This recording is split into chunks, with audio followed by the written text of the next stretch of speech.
picture of Brock from? Collegiate Duels. And with that, we are live. Primetime special. Now, We are live. if you listen to Monday's show, the captain, Baschamania, you guys should really do a crystal ball rankings update primetime show. It's a little before primetime, but I've got toddlers. So either we do it before bedtime starts or well after, and who knows how late bedtime can go. So we're doing it a little bit early. We're listening to the captain. We're going to go through crystal ball. We're going to go through some of the weekend.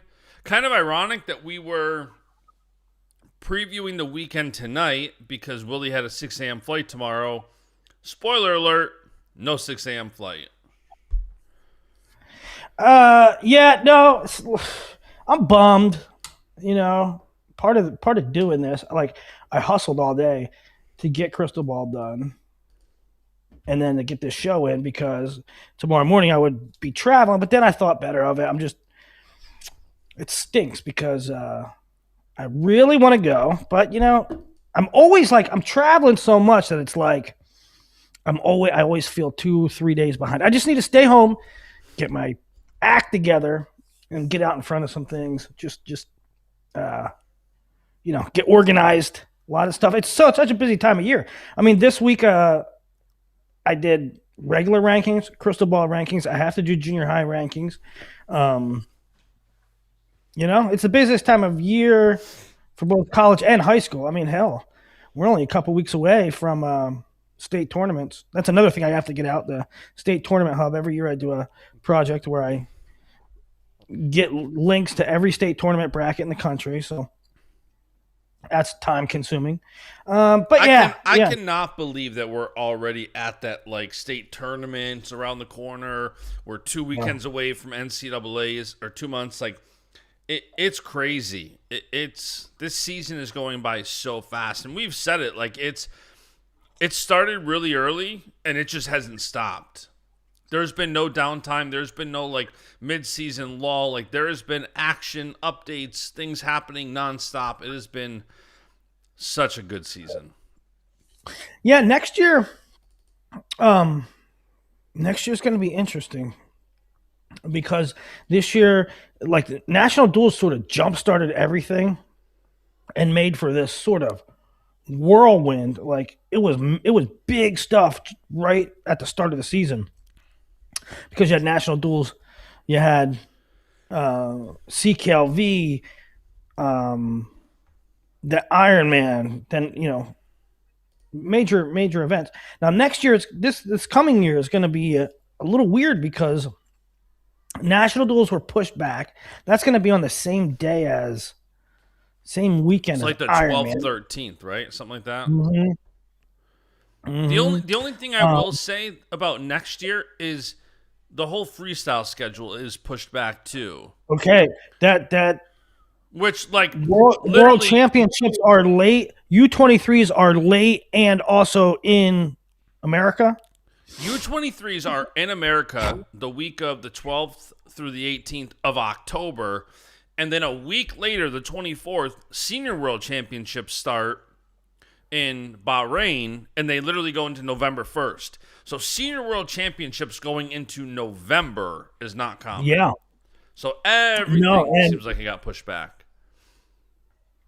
That's going to be really wacky, right? Because obviously all the USA people, the programs that have guys on a team, everybody's going to be in Vegas. Yeah. For U23s, right? I'm sure a lot of fans will go. There's not a lot of people that go to world championships, be it cadets, junior. Cadets, nobody goes. Unless you're a parent, nobody goes. Juniors, nobody goes, unless you're a parent. And even at that point, most of those kids are turned over to the coaches. Yeah. So even some of the parents don't go for juniors. U23 is a little bit more people go because now you have the more of affiliation with college. But U23s if there were juniors and cadets, if they were in the United States, I bet you a significant fan base would go, and that's what we get this year. So I bet you people will go to U23s, but then like myself included, you're going to have to go to Vegas and turn around, maybe even leave early and go right to seniors.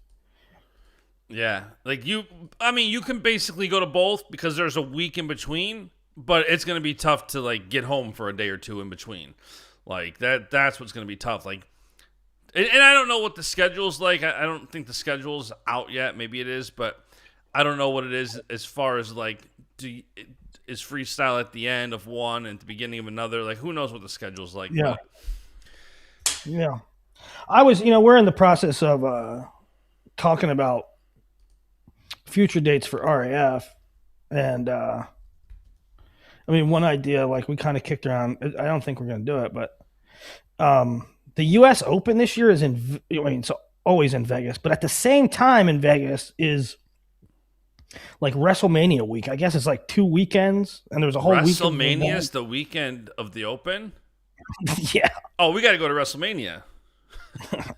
Well, but the captain will go. Don's in the chat saying, wait, U23 Worlds are in Vegas? Yes.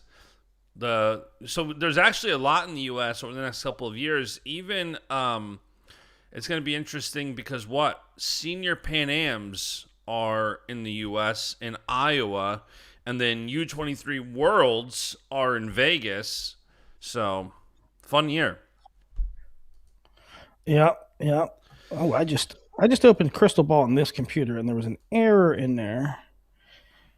But so for this show, what do you want to do? You would do Crystal Ball, and then let's dive into Crystal Ball. So and again, at this point in the season, like it's just making updates to it, and I'll always give the disclosure that Willie's Crystal Ball rankings are rankings that predict the outcome based on what we're seeing. So they're not current rankings that you can say, wait a minute, why do you have this guy here? This is prediction. This is Willie's Crystal Ball, how he sees it going in March. You can go to rockfin.com/MattScouts, view them at your leisure. But it's been about a month, right? When's the last time you did it? CKLV maybe? Long time. Early December maybe. So it's been a long time. But, I was thinking, well, maybe I'll wait till next week because we're going to learn a lot this weekend with so many premier duels. But you know what? You could say that every week. You could say, oh, I'll do it next week. 100%. There's always you got to get a set out now. And by the way, I think it's better to do it this week, and then you have all the great matchups this weekend. See how this weekend fares based on your crystal ball. Like, the stakes are higher, I feel like. So why not do it? Yeah. Yep. So a few things will be answered, particularly amongst Nebraska and Iowa, and where they're, in crystal ball, do you put, Minto ahead of Patrick Kennedy, Kennedy ahead of Minto, and all down the line, right? Any matchups that may occur there, and a couple like Fishback, Silas, Allred. But we can make adjustments on those. And also, I don't necessarily with these rankings, I don't necessarily make changes based on the results. Like they have to be because one guy beats another guy in overtime rideout. I don't necessarily change my opinion on. I was just going to say, you don't make changes solely based on results. Right. You'll change things based on results, but if it's a fluke win or if it's solely like, Now, do you? Yeah. I guess we'll dive right in with 125 because it's so funny.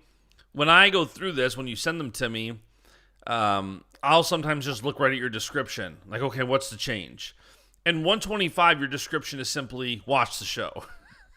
Yeah. So I got these done.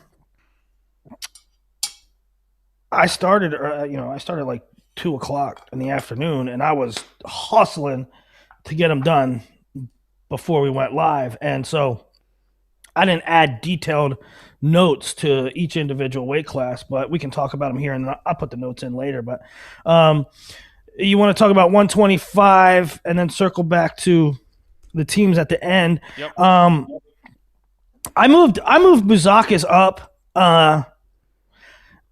It comes again. I slow played him. It comes with the caveat that making weight for him is going to be a thing on multiple days, multiple day weigh-ins, Big Tens and NCAAs. But I feel as if he's there, if he doesn't struggle with that at all, um, I'm having a little bit more confidence in him, or maybe just a little less confidence in anybody else to go unscathed. Because it feels like Rob, Spratley, Ventresca, and hell, there's good depth here. They all wrestle 1 point matches, and anybody can be picked off and probably will. You know what's so fun about your rankings is when I look at these and you look at like, okay, what will he have this guy? Where does he have this guy? I kind of take it a little step further, and I said, if this is the case, like, let's say 125 finishes the way you predict. Lillidahl 1, Buzakis 2, Vince Robinson 3, Troy Spratley 4. Which, by the way, I think I would pick it the exact same. But one of the fun things about that is, how fun would that be? Buzakis and Robinson, bottom semi. Lillidahl, Spratley, top semi. 2 matches we've never seen before. Yeah. Not even just looking at the result, but looking at how they, if they finish like that. You know what's crazy is who did Buzakis get beat by this year? Didn't Buzakis get beat by someone? But Lillidahl lost to his teammate, and I still have him number 1 in the country. I think Buzakis got beat by a teammate too, didn't he? Buzakis lost to Macron.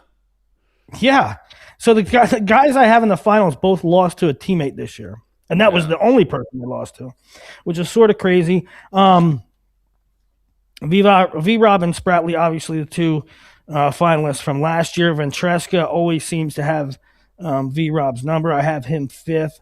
Seymour really wrestling well. He did escape danger from McGowan, but overall his consistency, I think he might have caught some people by surprise last year at NCAA tournament. Maybe even me a little bit. I was like, maybe it's lightning in a bottle, but he's really, really been consistent.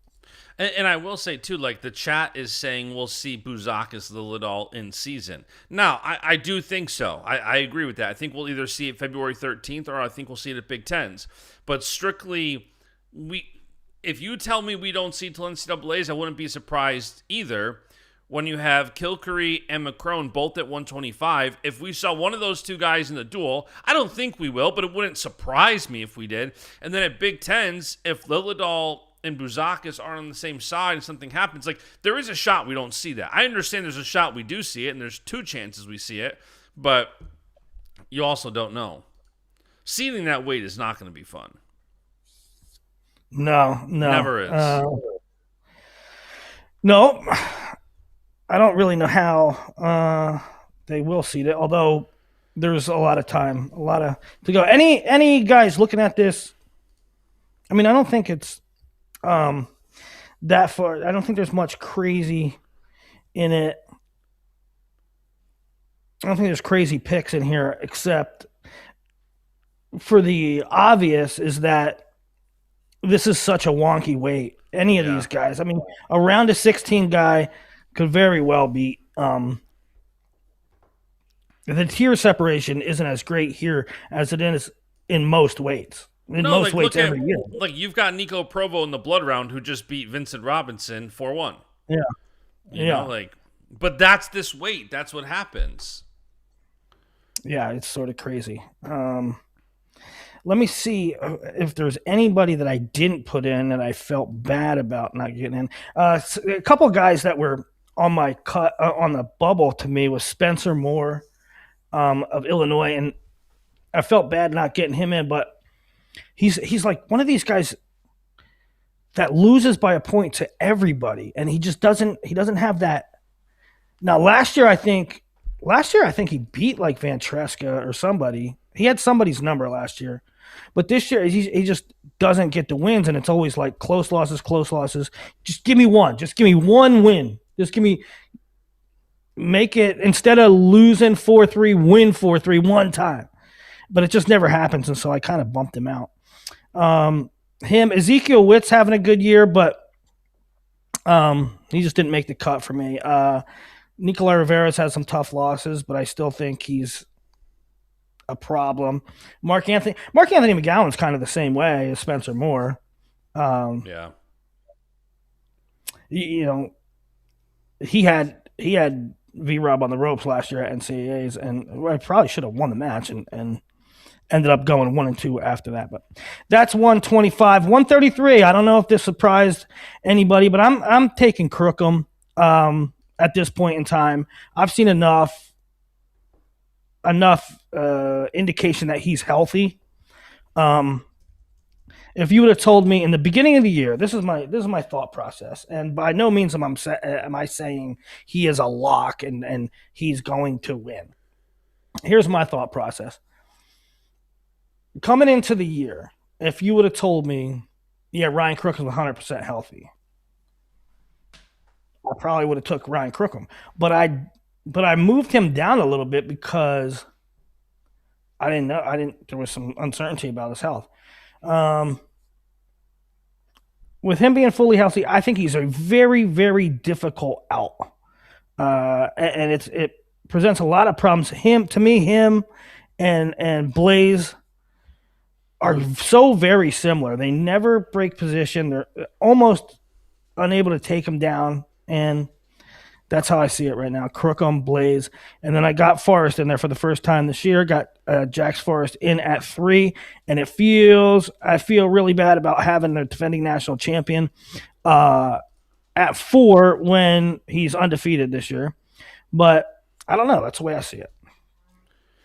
Yeah, you can definitely tell you're in a rush to get these out for the people because at the bottom you have like the extra rows, 125 and then 133. You have the extra rows. 133, I do.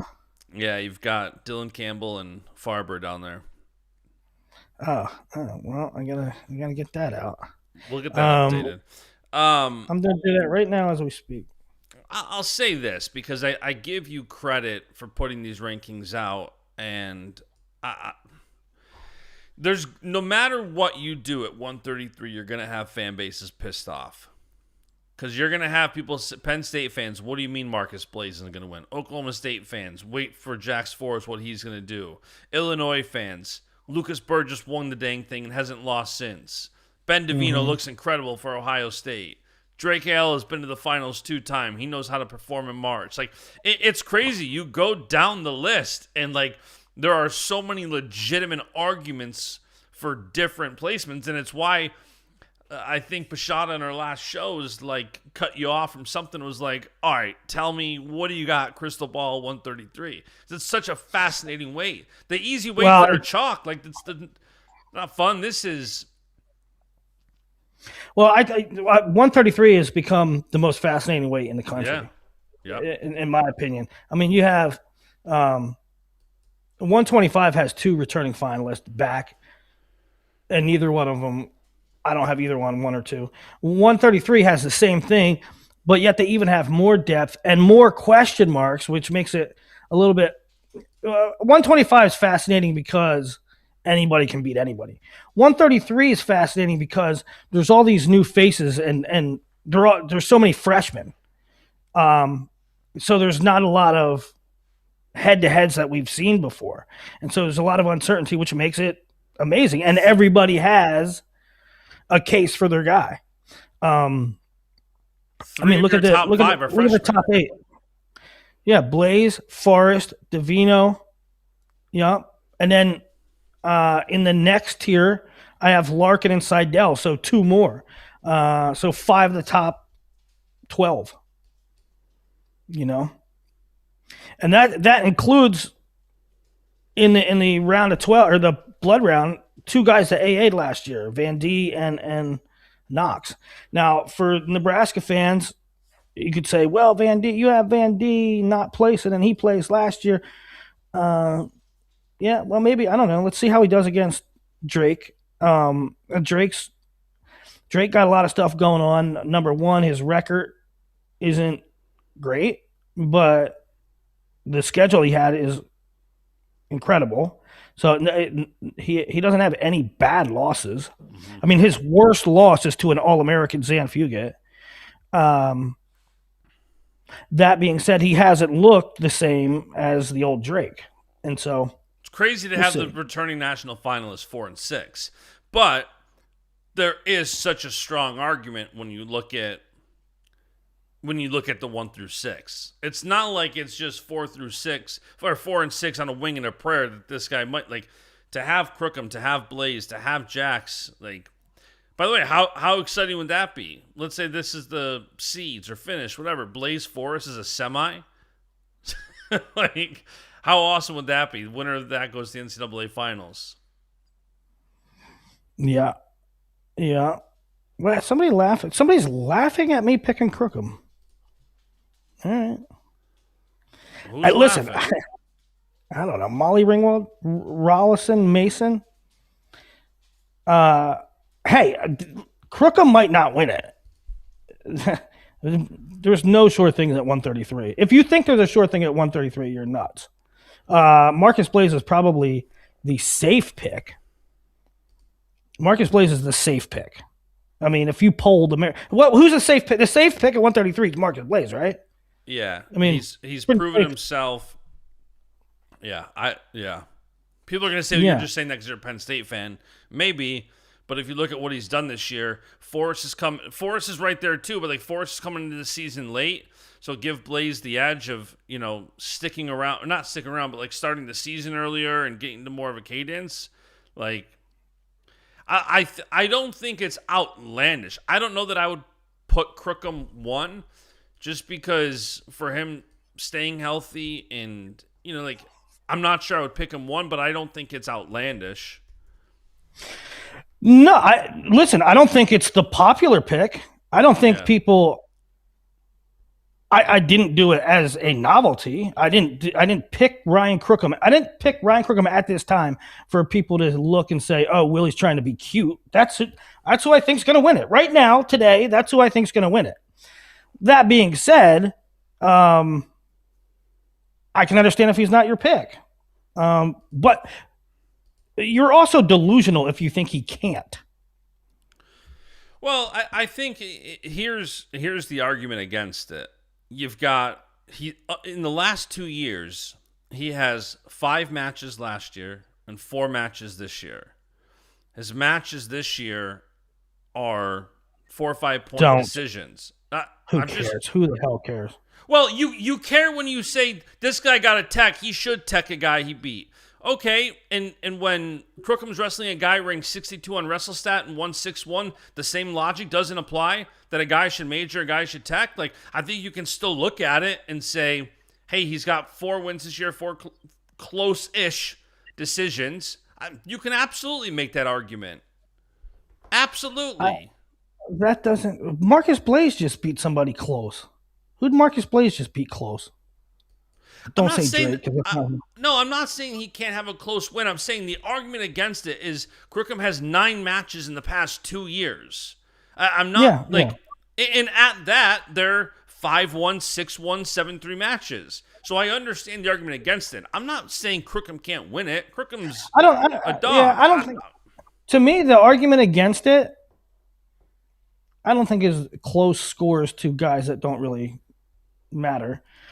I think the argument against it is that these young kids are really freaking good. Marcus Blaze 100%. Is outstanding. That's the argument against it. And if that's your argument, then I'm fine. Listen. I could see depending on seeds, I could see Marcus or Jax beating Crookham in the semis, Crookham taking 3rd, and Marcus and Jax wrestling in the finals. For sure. Like, that's how I see it go. For sure. And to correct you, William, Marcus Blaze only has 1 decision this year, and it's Drake. Oh, really? Yeah, he's 13-0. He's only got 1 decision. The rest is tech, major, fall, major, decision against Drake, major. Who was I thinking? Was it PJ maybe? Did PJ have a close win? I don't know. Somebody had a close win recently. What I struggled with here, the round of 16, I feel like they belong there, and they don't. Outside of Serrano, who went 1-2 last year, I don't feel like any of them have a case to be in that blood round tier with the top 12. But man, it's hard to not have Van D on the podium. It's hard to not have Larkin. He's been great. He's undefeated on the podium. It's hard to have Tyler Knox, who was on the podium last year, who has a win over Drake Ayala. It's hard to not have him on the podium. And then, if you noticed, I put Aaron Seidel in there. I was think just Aaron going to say that. I was literally just I going to think bring Aaron that up. Seidel's ready. I think Aaron Seidel's ready, and I think there's a chance he goes. And I feel like conservatively, if you're a Tech fan or you're an ACC fan or you're a PA fan, you're probably like, Willie, that's low. You have him in the blood round. He's going to AA. Maybe he does. But, he's been utterly, utterly dominant. But let's see him against some better competition. And, we got to see. He needs more data. He needs more matches, in my opinion, before I up him. And, it's in a normal weight class, in most other weight classes, a person of his talent I probably would have in, but 33 is absolutely loaded. 100%. But there again, I think we're going to see Seidel. I think Seidel's going to go, which is that'll be fun. You sent me a random guess the resume. I had no clue that it was his. Yeah, his Seidel's resume this year. Tech, pin, tech, tech. That's his whole season. Now, some of those are kind of maybe bums, but there's a few good guys in there. Yeah, he teched Dylan Shawver, who was a Big Ten champ. He teched Max Gallagher. That's a great win. Like, he does have some in there that are like, listen, this guy is just, yeah. He's looking good. So that's sort of a curveball, honestly, he's a curveball to the field.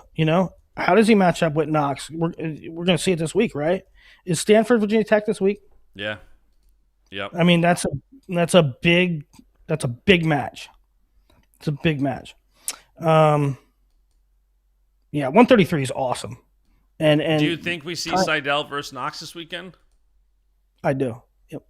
That's going to be a good duel. Ventresca versus Provo in there. Miller, Cardenas, Sasso, Posada. It's going to be a really good duel. I'm like captain of the Posada fan club. 141, I have Jesse Mendez. I moved Echemendia up to 2. Oklahoma State fans are probably furious with me that I don't have Vega 2, but give it time. I'm not saying Vega can't. I'm just I've kept the same kind of trajectory on Vega. If you watch Crystal Ball shows before, where I Vega beat Brock Hardy, and in the next Crystal Ball, I still had Hardy ahead. I said, give it time. He beats Hardy again. He goes in front. Now, I still have Echemendia. I think, Echemendia is very old and strong and savvy and hella good. And so it is not a knock on Sergio Vega for him to be behind Echemendia. And I'm certainly not saying Sergio Vega can't beat Echemendia. But for now, I'm going to have him conservative at 3. Then I have Hardy and Stanich. I cannot think of 2 more different guys. Hardy is just this dive in, roll around, let's have some fun, funk master. And Stanich is stance in motion for 7 minutes, and I can't wait for you to make a mistake. And if I need to score late, I'm going to come in and I'm going to get it. So it's a really weird juxtaposition between 4 and 5 there. Cornella, Composto, Vombauer. I have Joey Olivieri from Rutgers in blood round. He's ranked highly by everybody else. 6th in Intermat, 9th in WrestleStat. I have 13 under his big board, which is totally not accurate. I got to fix that. But he hasn't wrestled in quite a while, and so I don't know what to make of him. Nasir, I have in the blood round. Braden Davis, I have in the blood round. Zeth Romney, people are probably saying Willie, he's ranked 15th, and he's not been good this year, and he's up a weight. And here's the thing, you ain't wrong. He hasn't had a great season, but talent and skill, and I still take a flyer on him over the other guys at this weight. That's no offense to Ryan Jack, Corey Land, Eli Griffin, and Luke Simcox. Luke Simcox, you're probably surprised to see his name in there too. He's a freshman from North Carolina, but he's a scrapper. I like his early career results so far. One soldier salute. One soldier salute in a bracket with Nasir Bailey, by the way. Right? Beat the guy that beat Nasir. So I like him. Round of 16. I don't know. Let's check the chat. Anything from 25. T-Ram better be listening to the show right now. What's he doing calling? Hey, T-Ram, we're doing a live crystal ball show, pal. You're here live on the air. Don't say anything crazy.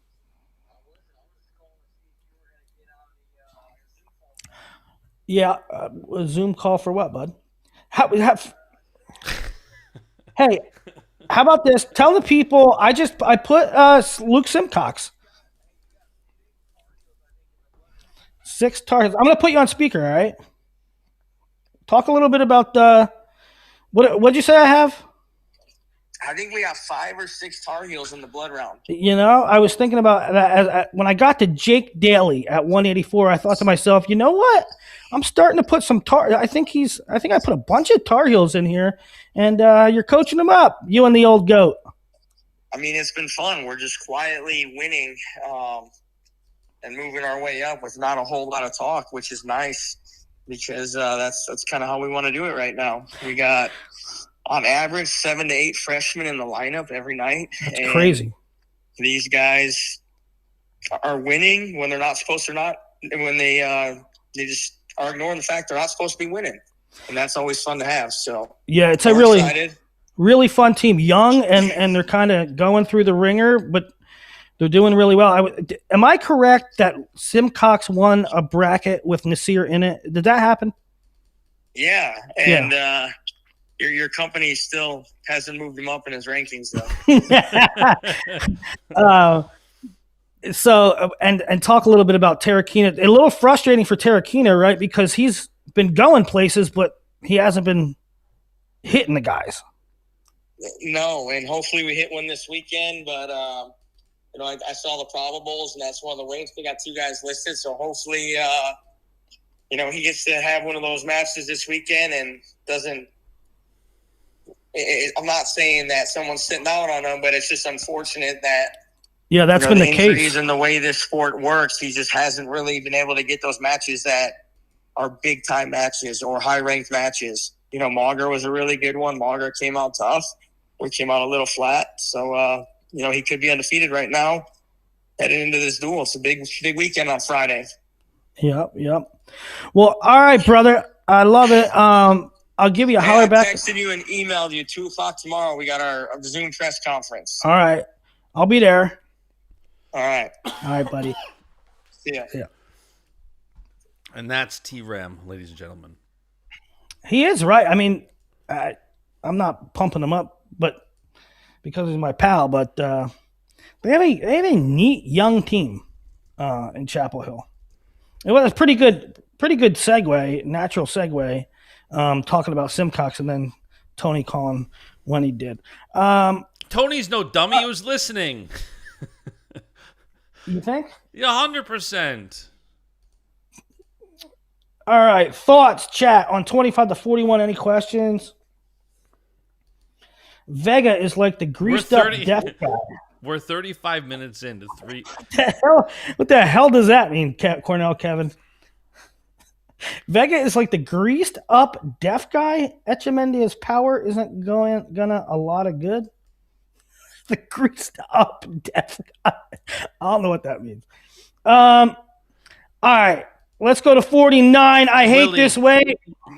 We're 35 minutes in. And we've only done 3 weights. How are we gonna do crystal ball and preview the weekend? All right, let's run through it real quick. I mean, at some point, maybe we'll just say, hey, go check out the rest. 41's a train wreck. Shane Van Ness, 49. I mean, 49. If Shane Van Ness was leading a person that has never been, did Ryder Block ever go to NCAAs? He did not, right? Shane Van Ness, the number one guy in the country, the guy I have picked to go to win the NCAA title this year. The chat is telling you greased up deaf guy's Family Guy reference. I don't. Also, it wasn't Cornell Kevin who said that it was Cowboy Brian. I'll tell you what. I'm gonna make a lot of enemies right now. But I don't get you. I don't get you guys who watch. I don't get adults who watch cartoons. I can't do it. I can't as an adult. I cannot watch a goddamn cartoon. It's just I don't know. You're weirdos.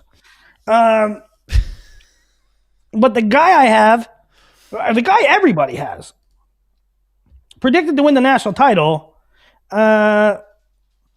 He was in a 5-4 match in a 50-50 position with 30 seconds to go against somebody who never made the national tournament before. Last week, like 4 days ago. That is the state of 149 pounds. You got Jackson Joy, who's never been to a national tournament before. Ethan Styles, 3, who lost. I got the numbers mixed up in here. Dang it. I got a lot of errors. That's what happens when we rush it out for the people. Oh, now that's going to affect the team scores. Mingy. Ethan Styles, who lost to Caleb Tyus this year. Caleb Tyus is ranked 3rd in the country. A guy who was 1-2 is ranked 3rd in the country. He was 1-2 at the national tournament last year. And Willie, I just got a text. I won't tell you from who it was. I just got a text that said, "Is Willie bashing adults who watch cartoons the same Willie who plays Halo with teenagers online?" Fair.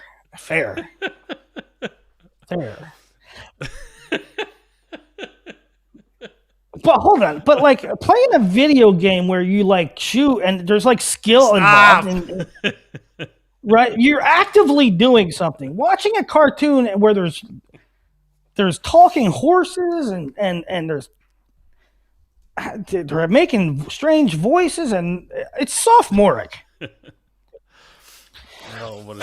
Anyway, I'm not poo-pooing on Caleb Tyus because, by the way, I had Caleb Tyus high in the crystal ball before any of you guys knew who he was, number one. Number two, real pat on the back because, you see this less and less. You do not see much anymore. A guy going at particularly at a small school, but even at the big schools, you don't see a guy going, didn't qualify, qualified went 0-2, qualified went 0-2, qualified went 1-2, boom, 3rd in the country. You don't see that. That is real development. That is real. Caleb Tyus went through the damn ringer. He took his losses. He took his lumps. He kept freaking coming back to practice. The coaches kept coaching him up. And now he's ranked 3rd in the country. All the props in the world to him. I'm just saying that the almost the entire weight, the opposite of some other weights, almost the entire weight is filled with guys that never did it before. Okay, let's look at 2025. Here's my top 8. 3 redshirt, 6 did not qualify. I mean, the guy I had 4th is JV last year. The guy I had 4th is JV. The guy I had 5th went 0-2. The guy I have 6th went 1-2. The guy I had 7th was JV. The guy I have 8th is redshirt. I mean, that's insane. I'm surprised you don't have Caleb and Valencia reversed. Now, listen. You know what's funny? Carter Young left Okie State, born and bred in the Sooner State, born and bred in Okie. He's JV last year. He transfers out this year. And he's higher than any Cowboy is. All right? Yeah.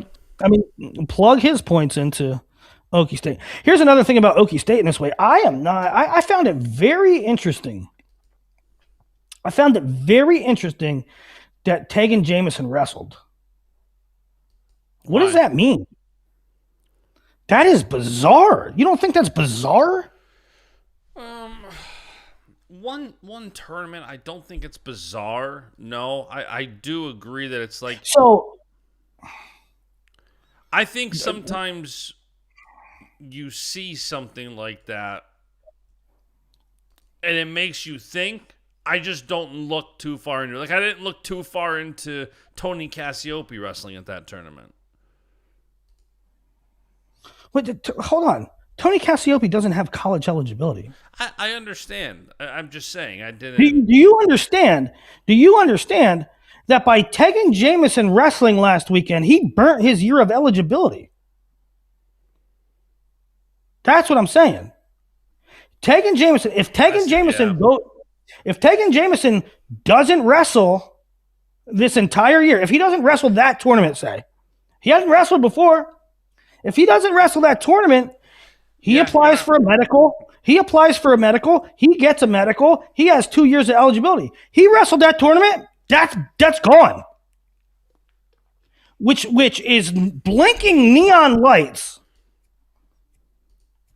that says Tegan Jamison's coming for that starting spot. It was just blinking neon lights that said, David said, this is an open spot for 149. If you want it, you fight for it. You wrestle off Swiderski.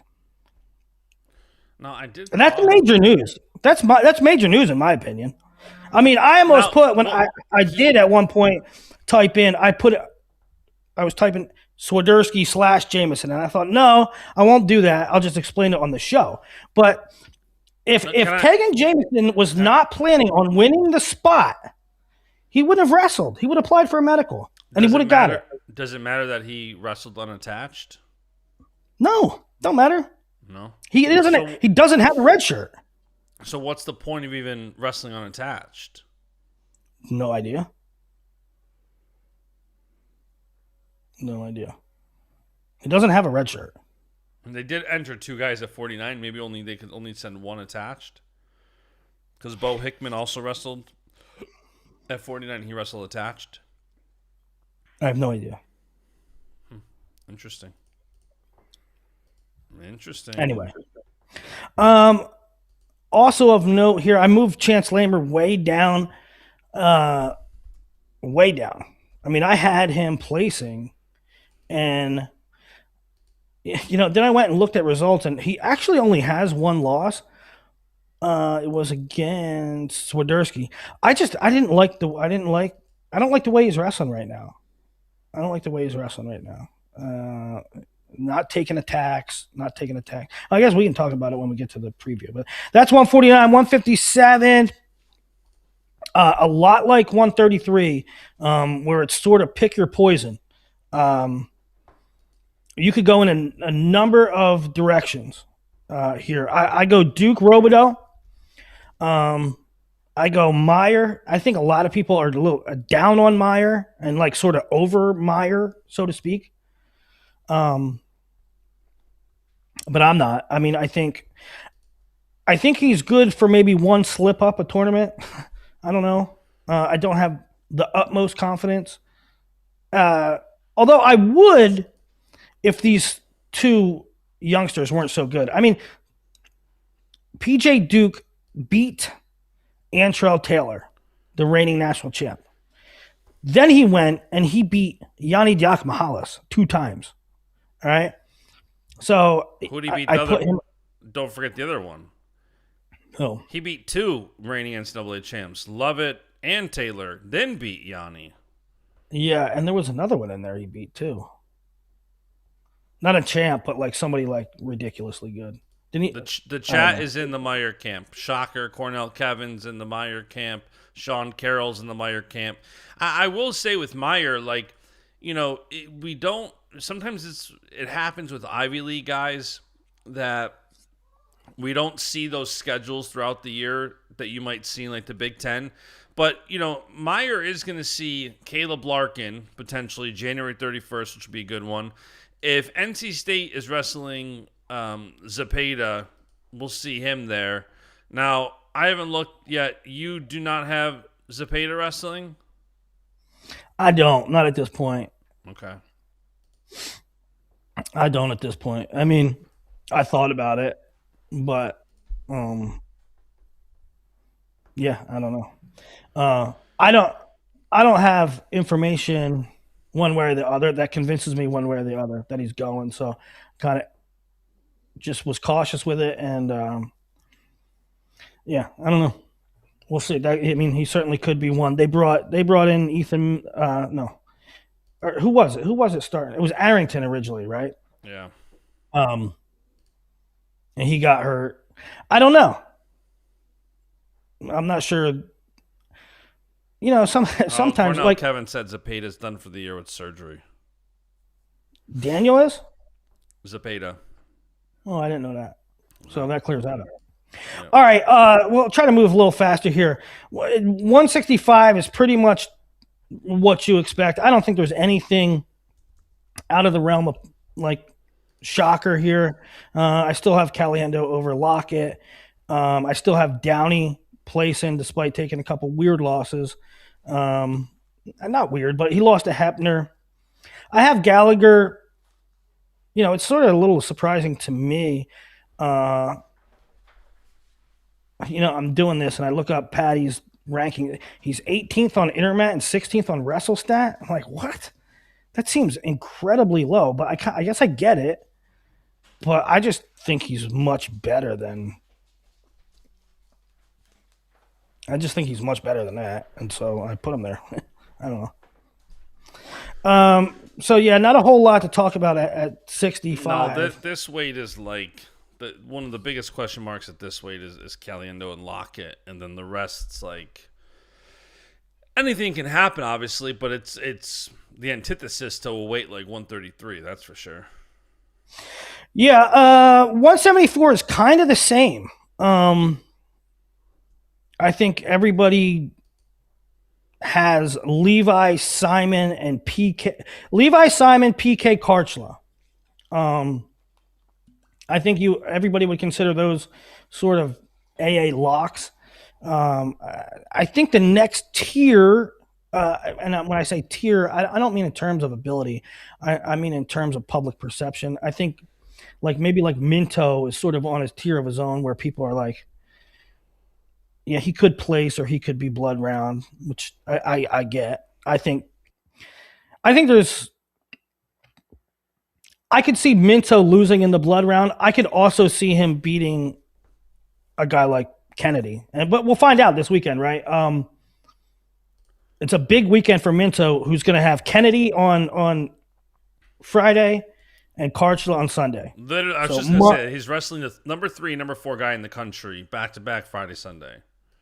Yep. Potentially. So big, obviously, the sport. Week for him.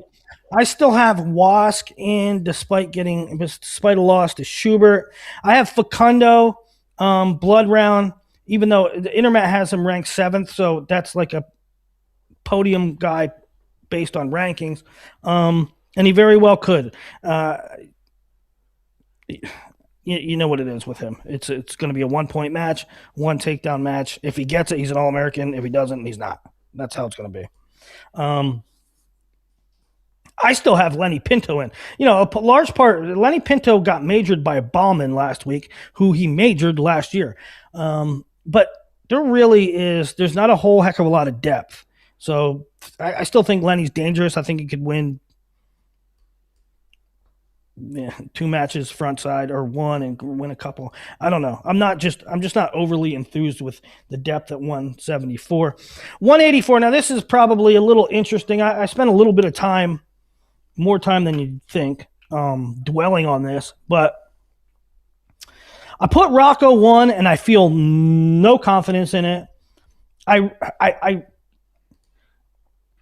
really wanted to put Aiden 1. Interesting. I really wanted to put 8-1, but I didn't. Here's the conclusion I came to. I can't. Not the conclusion that this is what's going to happen, but the conclusion in who I should pick.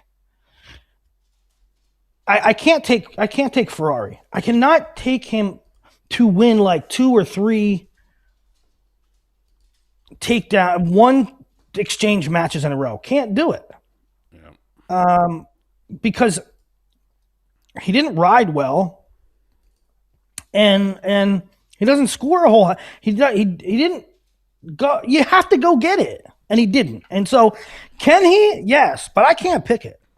So that left me Welsh, Sinclair, or McAnally, and I don't know. Pick your poison, guys. I don't know. I don't know what to tell you.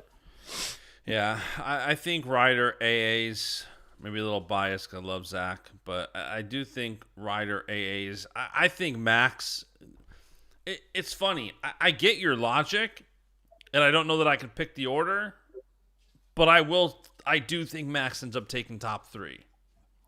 I don't know how it's going to happen, but I tinkered with that too.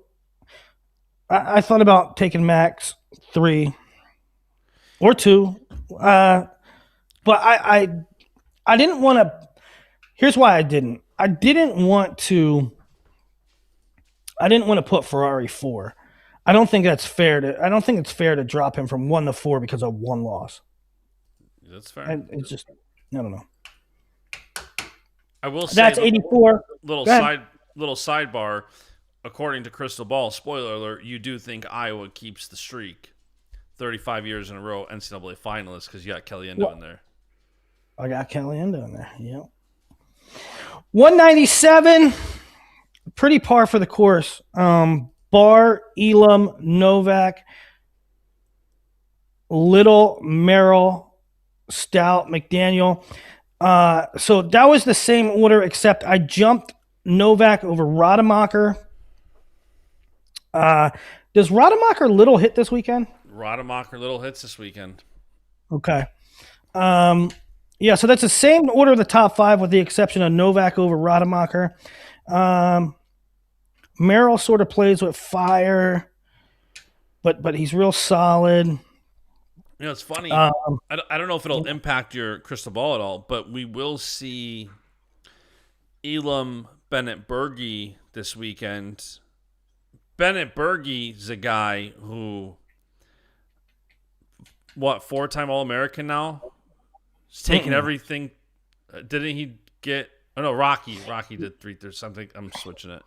Rocky's got 3, 4, 5, 6.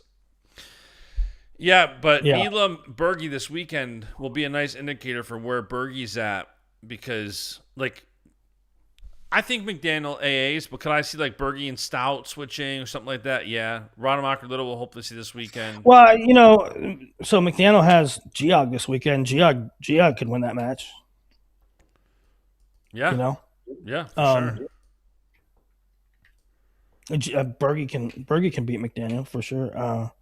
Sasso's been all over the map, and this will show you how much Sasso has been all over the map.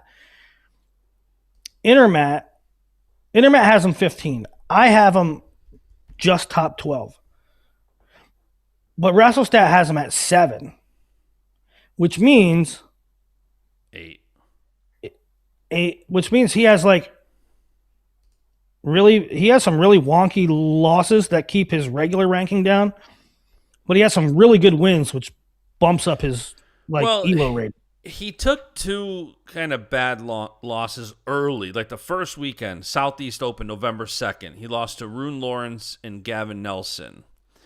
And apart from that, his only loss is maxed out. He took 3 losses at the Southern Scuffle from 3 medical forfeits, but those were his 3 losses basically for the year.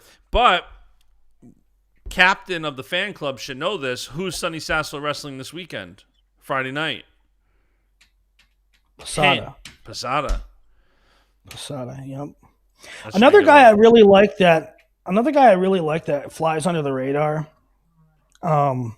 is Branson John, who's now ranked 13th in Intermat.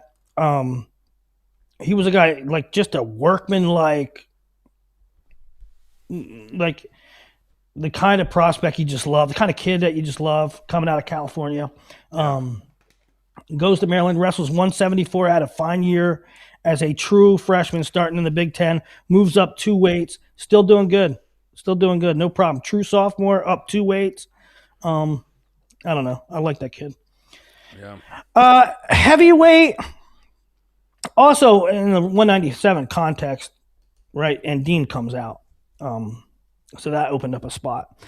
285, pretty chalk. Younger AJ, Trumbull, Feldman. You could move a couple of those pieces around if you want. If say Feldman beat Ferrari already, I'd have him higher. Or Trumbull's wrestling really great, which he is. I'd have him higher. Okay. We'll see. And then, Feldman, Ferrari wrestle this weekend. Ferrari will have Feldman and Ben. I did get Cole Marisola in, although low. I think he'll struggle with the bigger guys like he did, like Taylor.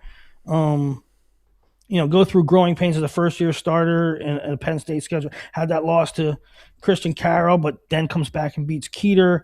I think he'll be susceptible in some matchups, but I also think he'll be successful, and he'll get on the podium. Do you think you're being a little hard on Gaidiali? 2 losses and you got him not AAing. There's only 8 spots, bro. Who do you put him ahead of? You put him ahead of Marisola. You put him ahead of Keeter. You put him ahead of Doucette. He ain't going ahead of the top 5. I mean, he got murked. I love Tay. Tay. Tay was a freshman or sophomore. At Campbell. And this was way back when they did duels. I think Bono did duels in Florida. And I went and it was when it was Panero Johnson's like breakout party. Panero Johnson beat somebody really good from Wisconsin. I forget. But anyway, there was a quad there and Campbell was there and Tay was a freshman or sophomore. And I think he might have wrestled Matt Stencil. Remember Matt Stencil, how big that dude was?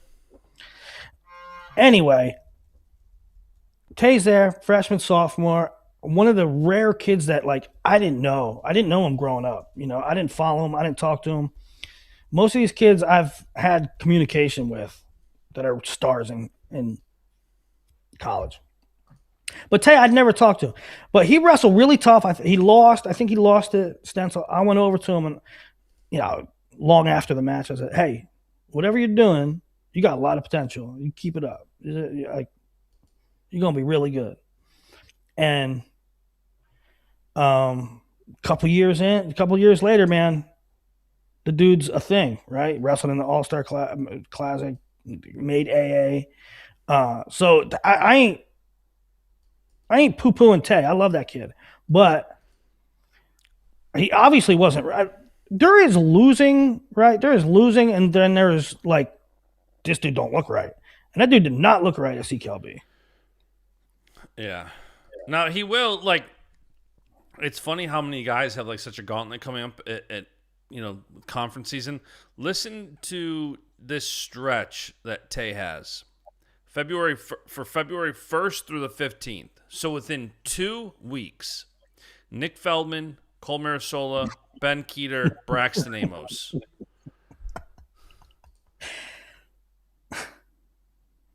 What did you see in the chat? Do I gotta go look at the chat? Zach C06 said Willie looks like the first guy that gets killed in every scary movie. Oh, that's great. Yeah, that's heavyweight. All right. And Cristobal, okay, so There were a couple. I had a error in there at one of the weights where it said like 1, 2, 6, 4, 3. At I'll fix that. 49. Yeah. I'll get the team scores updated, but they're pretty close to what they'll be. Hey, let's talk about team scores real quick. Yeah, let's talk about Penn State breaking that record. Penn State 9 AAs. The only one I do not have AA is Braden Davis, who I have one match from it. 185 points. It's tough to score more than that. It's tough.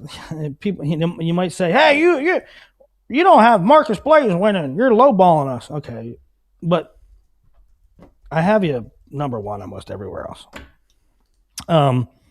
So it's a pretty good approximation, I think. Ohio State with 121. That is a lot of points. I should see if the captain wants to come on, because he asked that. Like, can Ohio State make a run? And here's kind of that's not making a run. No, I'm just saying. No, listen, slap nuts.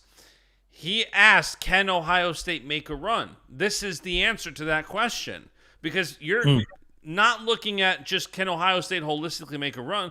Here's where I think every Ohio State guy is. And now if you look at it like this, Ohio State isn't within 60 points of Penn State. That would be crazy given how talented that Ohio State squad is. Imagine like 10 years ago having that squad and that lineup and saying, this lineup, this squad, this talented with this resume will finish 60-plus points behind first place. It's insane. Now, okay, so let's dive into the anatomy of that. Ohio State with 121 points based on 8 AAs. Now, the pros, if you're an Ohio State fan, and can we catch Penn State? All right, so Penn State's basically maxed, with the exception of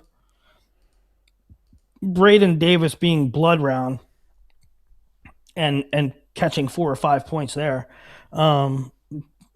Penn State's basically maxed. You can't get higher. I mean, it's impossible. Okay. That's the pros. Penn State can't get any more. Can we get any more? Okay. Ohio State could get more from Brandon Cannon, who's ranked 1 in the country, and I have 6th. All right. That's a monster discrepancy. That's, in my formula, that's the difference of 22 to 10. That's 12 points difference. Okay? Monster difference there. And if you told me Brandon Cannon should be first, should be getting 22 points, okay, I mean, he's number 1 in the country, I get it. So there's room for improvement there. There's room for optimism there. Patty Gallagher, I have blood round. He's ranked 18th, so you can't really ask for much more. However, the reality is there's no reason why you can't take 7th, 8th. Same with Geog. Geog, I have blood round. There's no reason why he can't beat a Cam McDaniel, finish 6, 7, 8. So there are some points. Feldman has a win over number 2, AJ, so he can move up 1 or 2 points. There is a little wiggle room. By the way, even I know it's a tough one, but just looking at it holistically, even Davino at 5th at 133. Here's a guy who's undefeated, and I know what 133 looks like, but could Davino take higher than 5th? Absolutely. Like, the kid is clearly that talented. Right. Davino at 5 could take higher. Cannon at 6 could take higher. Gallagher could take higher. Geog could take higher. Those are all significant ones. Feldman's whatever. That's minuscule points. Now, on the downside of that is I have Buzakis 2nd, and he's never placed. Yeah, I mean, that's true. He's showing a lot of promise. I have him that high for a reason, but it's a long way away from a sure thing. He lost to Brendan McCrone this year. Okay, so that's Ohio State and Penn State. Okie State made a huge jump. Why did they make a huge jump? Oh, maybe because they inserted Jax Farce into the lineup.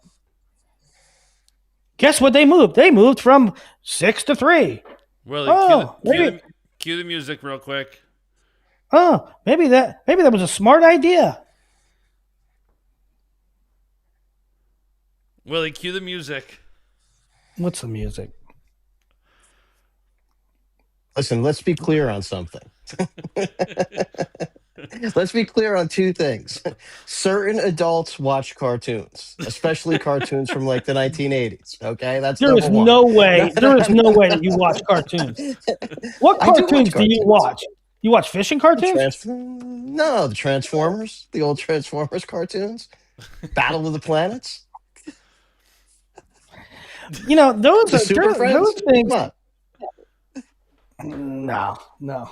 Dude, I have 1980s. I have a 1980s arcade in my basement. Do you not think I watch cartoons? I mean, come on. I'm as immature as you get. You're playing. You're trying to score points. You're trying to be all you can be.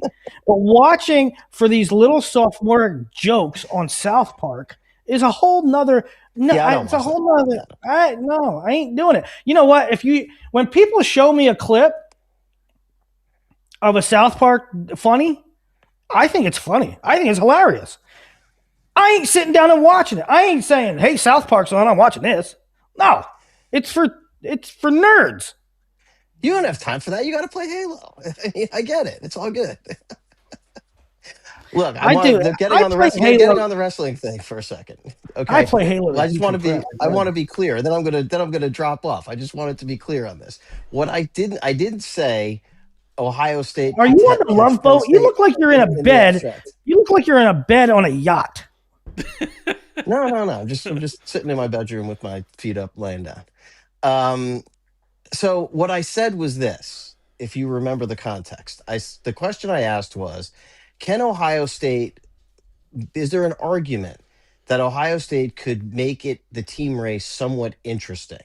And I prefaced that by saying, look, weird things happen at times at the national tournament, although, as you rightly point out, they rarely happen to Penn State.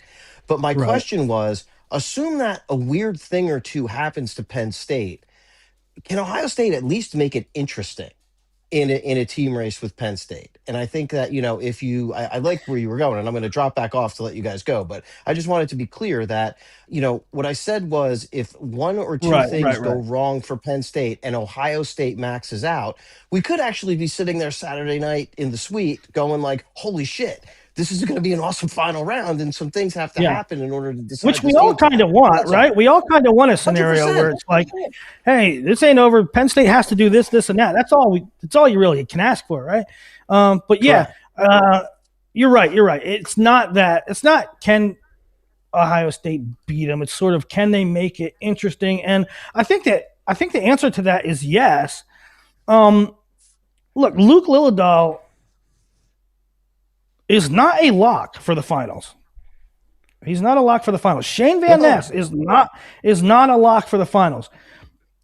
Marcus Blaze, as good as he is, can somebody beat him in OT rideouts in the quarters, semis? Yeah, stranger things have happened. Cole Marisola, could he be not AA blood round? Yeah, right. These things could all happen. Those are very and then the flip side. Worst case scenario, if you take worst case scenario for Penn State, best case scenario for Ohio State, it is interesting, but I think it's probably still Penn State. I don't disagree. All I'm saying is that given where Ohio State stands, because the flip side of that coin is, can Karchelon make a run to the semis? Absolutely. Can Bazakis, score bonus, several different times and make his way to the finals? There's no question about that, especially, on a Friday night semifinal thing when, he's got to make weight again Saturday. But, there's a lot of interesting little tidbits. Can DeVino make a run to the finals? Right. Can DeVino, who is fifth, can he beat Jax and Lucas Bird? Definitely. Sure. Yep. A lot of interesting stuff. Anyway, that's all I wanted to say. Guys are doing a great job. I will continue to listen. See you, boys. That's the captain for his 2 cents. And that is the crystal ball. Okay, well, a couple more team race things. Oklahoma State up to 3 with Jax Forrest. Also, they got a bump from Doucette. I moved him up kind of based on how, I don't know, Keeter. I bumped Doucette up a lot based on how Keeter is wrestling. Like, I compared him versus Keeter. They're going to wrestle at the end of the year. Right now, I would probably pick Doucette. Maybe I'm overthinking that one or looking a little bit too far ahead, but the Okie State did get a minor bump from that. You know, as I say all the time, when I'm putting these together, I promise you, I am not thinking I should put this guy here because the team points will look weird, and I'm hoping that what I do has a reflection that Penn State's won and this team's. I don't even think about that. It's like I don't care.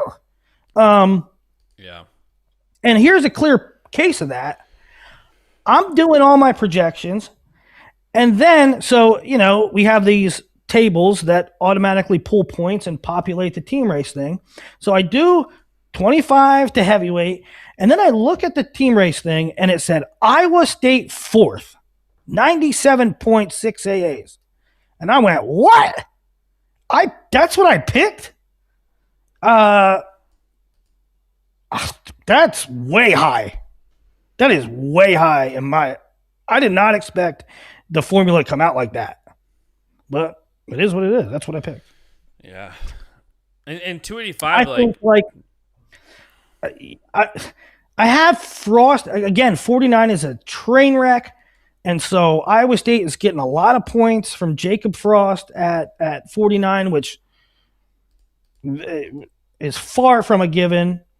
They get number 2 points from Rocky. They get number 1 points from Bastida, who I think is the best guy, and he's my pick. But can he run the gauntlet? The 2 years ago at NCAAs, the answer was no, because a lot of people picked him, and he didn't even place.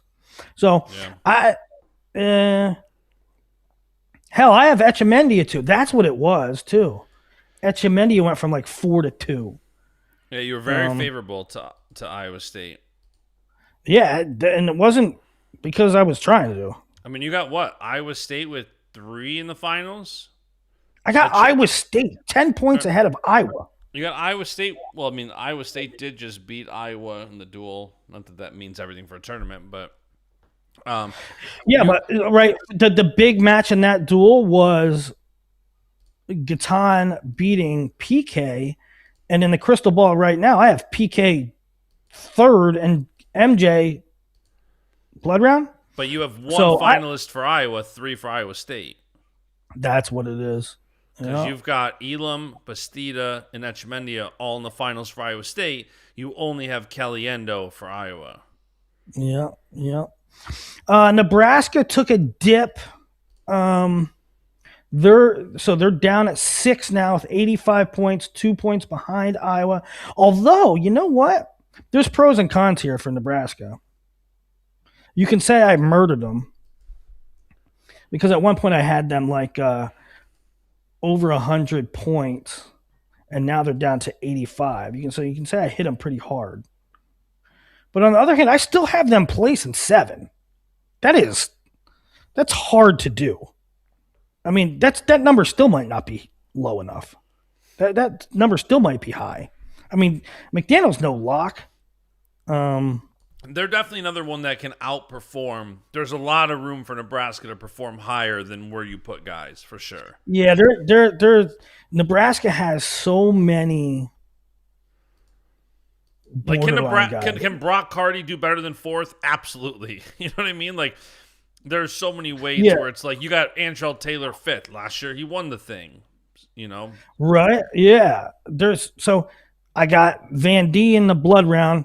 He AA'd last year. I got Brock 4th, 2 places behind where he was.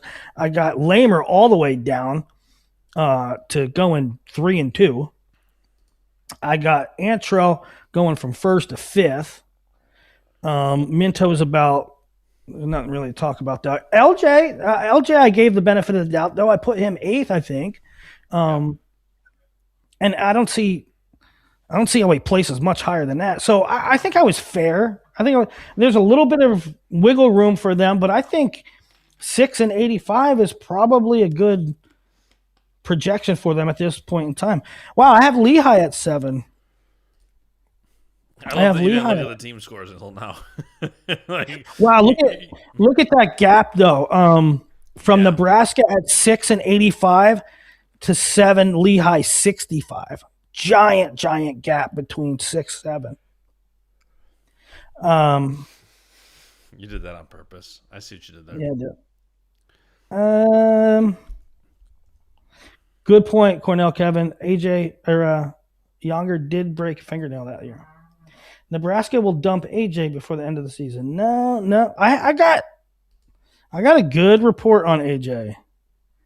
I got a good report the other day that I was told, and I believe it. Number one, I believe it because why would they lie? Number two, I believe it because of the people that I trust. They're truthful people. And number three, I believe it because I was told this in his last year at Oklahoma State. Or no, the year that he won it. The year that he won it, AJ Farrar, Chris Perry called me and said, Willie, and this is like January, February. This is January, February. And he goes, Willie, I don't know what just happened, but AJ flipped a switch, and I'm with him 12 hours a day, up at freaking dawn, running stadiums, and this dude is training like a madman, right? And what do you know? He went on to win the national title. 2 days ago, I was talking to Snyder, and he was like, dude, AJ is like all in. And I'm like, what do you mean? And he's like, he is training like a madman. He wrestled harder in practice this week than he's ever done in the time he's been here. It's his hardest practice he's done. He's running stadiums.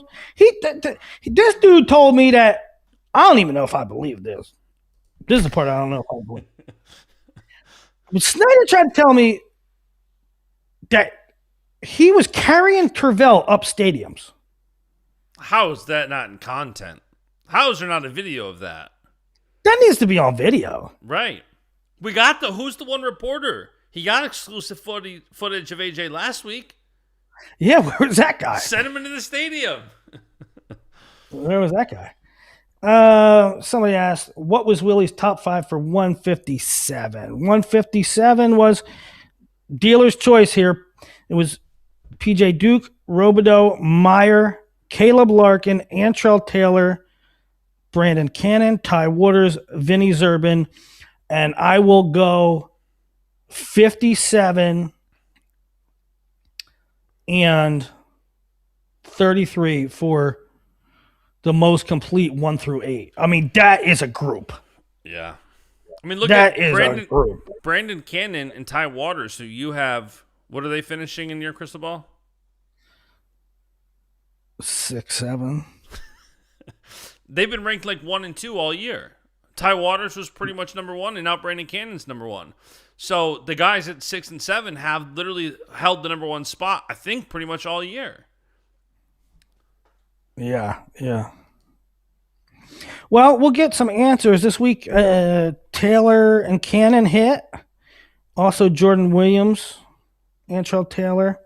It'll be interesting to see what Larkin has coming up. Why don't we look at a little bit of the weekend? Because we're about. All right, let's preview. We're an hour and a half in. Let's get to what? We're an hour and a half into it, and we haven't started talking about the weekend.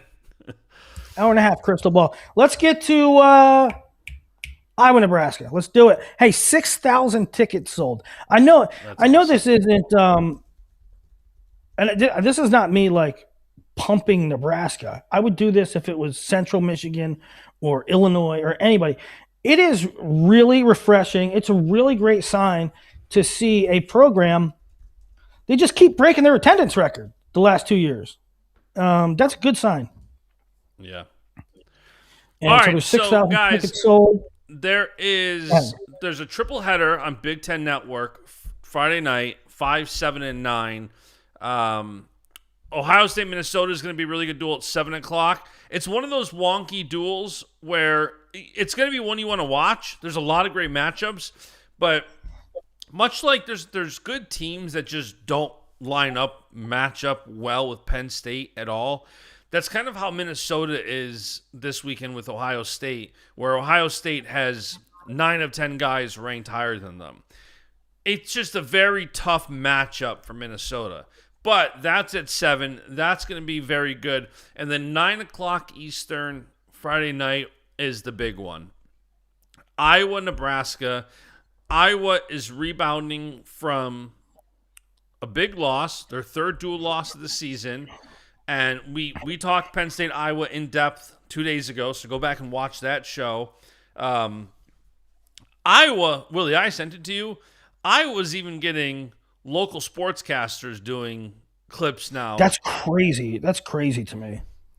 So if you didn't watch it, I'll tweet it. I think I commented back on it, but I don't know if I retweeted or not. But a local sportscaster did 4 minutes on basically what the hell is going on in Iowa.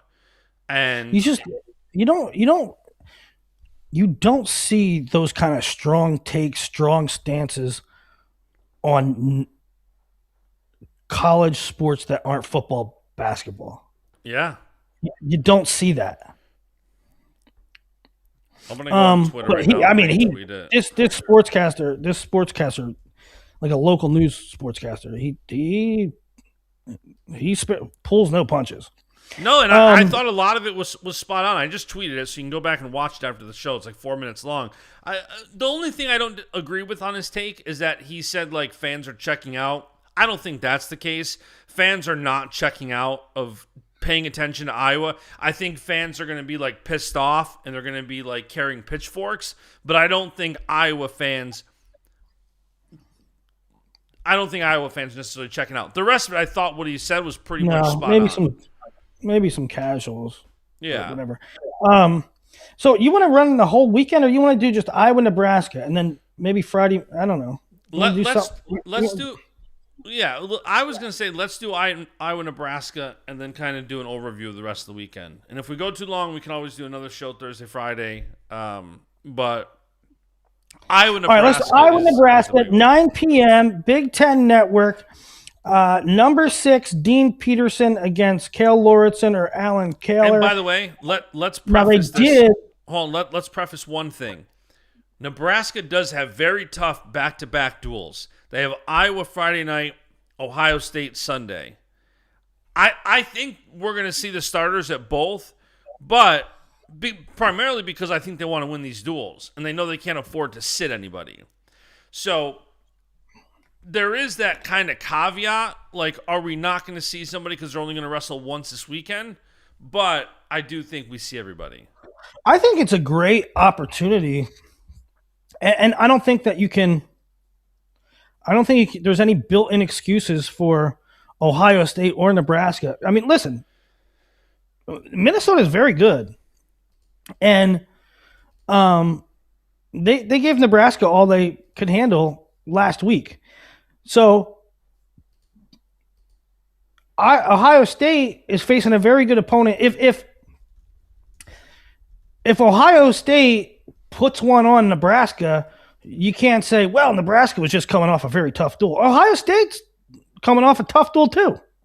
Yeah, and it's deceptive because, again, Ohio State is probably going to win that thing by 18 to 20 points. Yeah, but the matchups are very tough. You know, like Buzakis against Jory Volk. Buzakis is the clear favorite there, but like you've got these top 10 matchups. So I agree with you. I'm just saying, like, if Ohio State goes and blows the doors off of Minnesota, I don't think that's an indicator of, well, it wasn't a tough duel. Well, the matchups are different than what the duel outcome is. I thought the same thing with Penn State, I think it's a very good, you know, if I was, I know what you're talking about, like, hey, it's 2 really tough duels back-to-back, same weekend, 2 weigh-ins in 3 days, and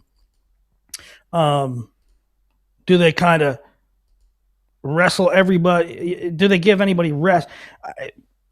Here's one of the parts that I think is a huge opportunity. I think it's a benefit, and I think this is one of the benefits. I've often talked about the downside of wrestling the Big Ten and how hard it is and how grueling it is. And man, it is a meat grinder, and there ain't nothing like it. But the good side of it is there's no better preparation for NCAAs. These teams in other conferences, right? They might have a weekend like this where they wrestle Oklahoma State, but then they have no offense, but then they have Air Force, where you're not having two opponents that are just gonna beat on your head. Here's the perfect example. Dual format, in a dual season, in the dual part of the season, can you think of any better preparation than facing number 5 Iowa and number 2 Ohio State in the span of 2 days? It's very close to replicating the Big Tens or NCAAs in the fact that you have two monster matchups. You're going to have two great opponents, and you're going to have to weigh in twice. And look so I think at it's forget the dual aspect for a minute. Look at it from an individual standpoint, right? Before you have Jesse Mendez, Brock Hardy on Sunday, Jesse Mendez has Vance Vombauer, the Hurricane, on Friday night. That's like an NCAA quarter and semi. Mm-hmm. You know what I mean? If you look at it from an individual standpoint, like we saw Charlie Millard last week, what he did, Brandon Cannon's going to have him on Friday night before he goes and wrestles Antrell Taylor on Sunday. Right. So when you start looking at those individual matchups, Yeah, I think both teams, both Ohio State and Nebraska, for the large part, for the most part, and not barring any legit injury, right? I mean, somebody could come out there and twist an ankle and for real be hurt. So I'm not saying that, but they're not. Both teams, I think, will say this is an opportunity for us to test our mettle, to kind of mirror the tougher events at the end of the season. And I think you'll see a full complement of starters, barring any injuries the night before. So Dean Peterson versus Lauritsen or Kaler.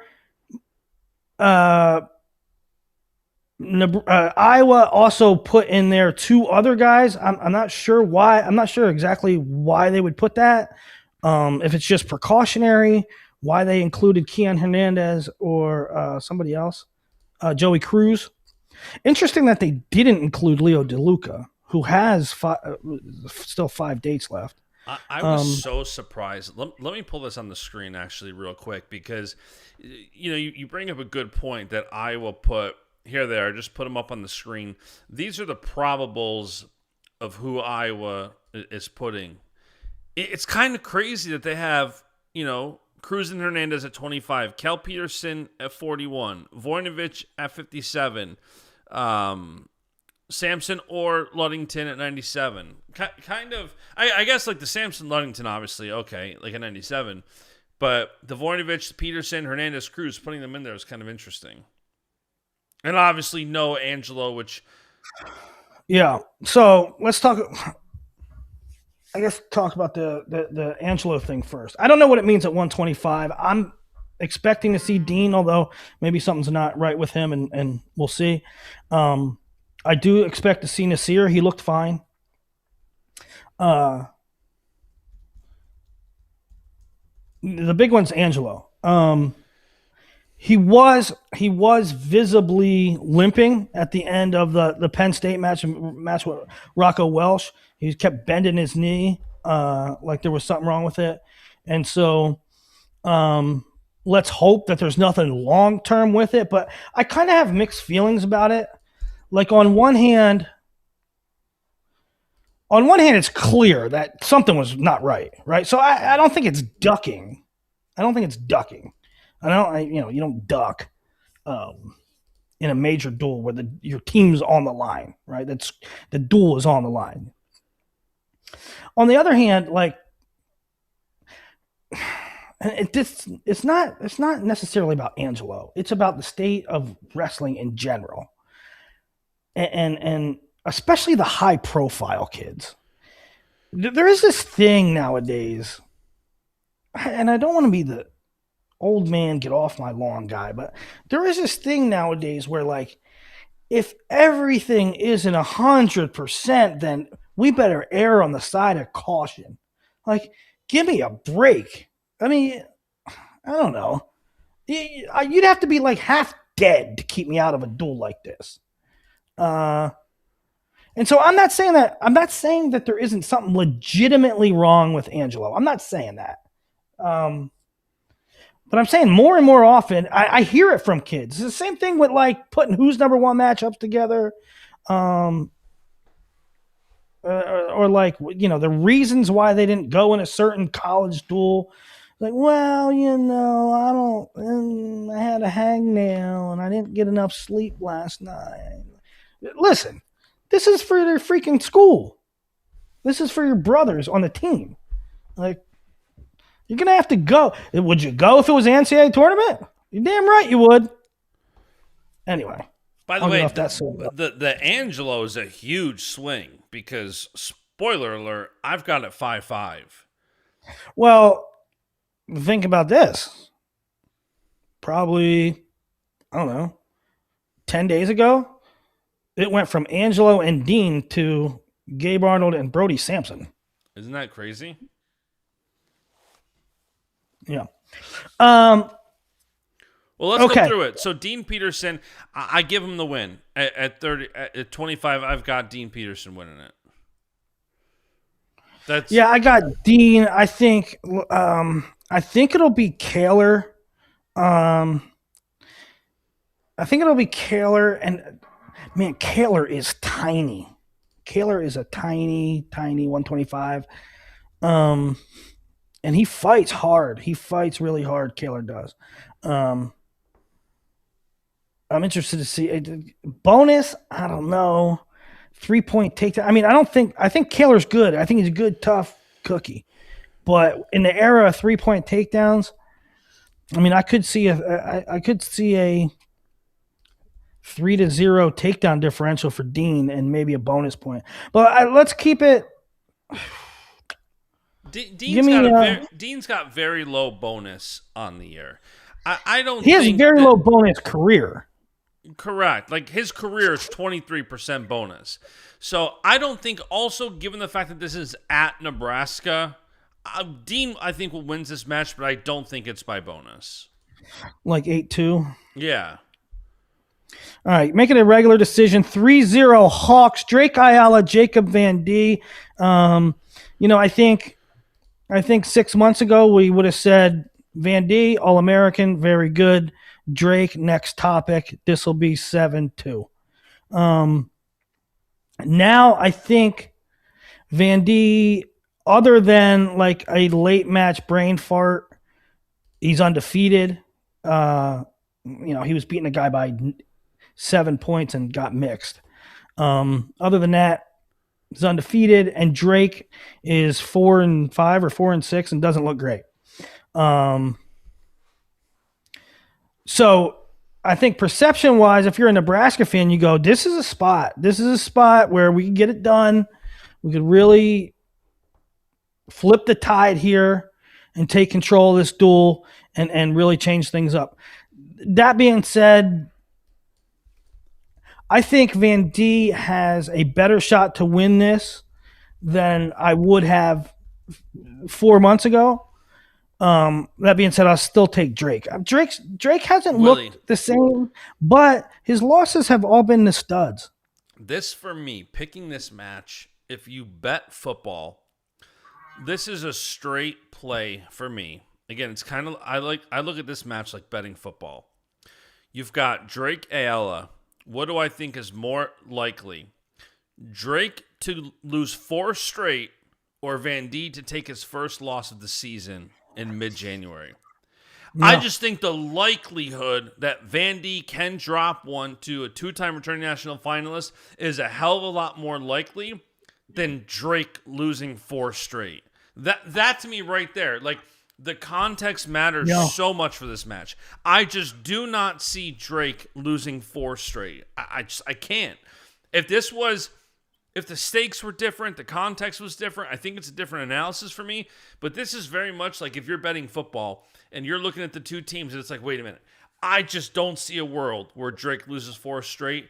And you got Van D wrestling awesome, but could I see him dropping one a lot more likely than I can see Drake lose 4 straight? Yeah. It's weird too, because it's like, other than the Morvari match, which was last week, where I mean, he was never in trouble. He just wasn't Van D. I'm talking about. He wasn't in trouble at all. It's like at risk of losing, but he just really wasn't that impressive. Other than that match, he's been pretty impressive. He's like wrestled basically as good as he's ever wrestled. And Drake has probably wrestled as bad as he's ever wrestled. And yet still, I'm taking Drake. Yeah, I'm taking Drake. 6-0. Let's go 6-0. Hawks after 2. We get number 3, number 10, 2 former All-Americans at 141, Brock Hardy, Nasir Bailey. I'm going to go, it's a really weird match. This is a really weird one because Nasir, I have talked about him struggling and my frustration with him not being offensive. Drake sort of kind of helps you in this regard. And here's how. Brock is a walking turn something into a scramble. Like if you're not taking shots and making attempts, Brock's going to at least put you in a situation where you can counter because Brock's shooting. That's going to happen. Yeah, I like Brock here. I think rankings obviously aren't everything. But when you have a 3 versus a 10, for some reason there's something about like Brock is a true 3, and I think Bailey is at like 8 to 10, where I think he's an All-American. I think he's that caliber. I think Brock Hardy's. I like Brock Hardy here a lot. Yeah, I don't think that a Nasir win is out of the question, but I think at this point in time, everybody's probably going to pick Brock. And Bailey rebounded very well after that Isaiah Poe loss. He rebounded well. He beat Braden Davis, but that Braden Davis win wasn't the most impressive. Like he got that early. Well, that's why he's not going to be able. I promise you, he's not going to be able to get a first period takedown and coast. Yeah, because Brock don't allow that, right? Because Brock keeps shooting. What I wonder too is, if he was feeling it in that Davis match, if he doesn't have 7 minutes in him, doesn't have a hard 7 minutes in his lungs, and Brock had already gotten a takedown or 2, right? Like let's say Brock's up 6-2. All of a sudden you're in bonus territory. Your third period, Nasir's fading. I ain't predicting a bonus point there, but you could see that scenario, right? Yeah. Yep. But let's say regular decision, Hawks over Nebraska, 6-3 after 3, and I'm going to go Ryder Block here. Lamer's ranked a little higher. He only has 1 loss. Block has looked pretty good in especially first periods, and Lamer, he hasn't hit this season a whole heck of a lot of top tier competition. Frankly, I would have liked to see him against Minnesota, but whatever.